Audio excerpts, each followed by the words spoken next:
আমাদের কোন কোন ইসলামের সিংহ আজকে খাঁচায় বন্দী।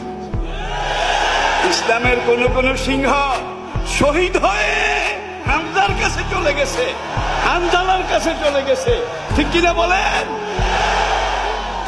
আমিও তো বেল শেষ বুঝেন তো, কিন্তু আমাদের বেগ্রসানা আমাদের সিংহের বাচ্চাদেরকে ময়দানে ছেড়ে দিয়েছি, আলহামদুলিল্লাহ ছেড়ে দিয়েছি। গণনা করলে তারা এখন 100-র কম হবে না।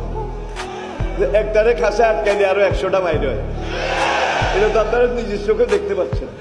সুতরাং এটা আটকানোর জিনিসও নয়, ঠেকানোর জিনিসও নয়। কোরআন বলছে আল্লাহু মুতিম্মু নূরিহি ওয়ালাউ কারিহাল কাফিরুন। আলহামদুলিল্লাহ আলহামদুলিল্লাহ। এই এগুন বেগুন আর হলা বেগুনে আরে আব্বা কয়। একবারে মিজানুর রহমান আজহারি তো সেদিন আমাকে ধরে যে কান্নাটে এতগুন দিছে, কাব্বা আপনি কিছু খাইয়েন। আজকে গিয়ে আবার যাবটি এতগুন বড়ি দিছে, দেখছেন নি? এই বেগুনে এই অবস্থা করে আরে আব্বা কয়।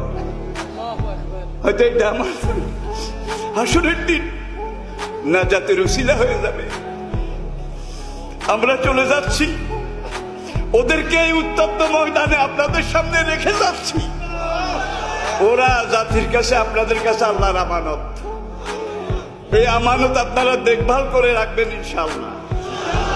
রাজি আছেন? রাজি আছেন? আসেন। আল্লাহ পাক আমাদেরকে বুঝার তৌফিক দান করুন।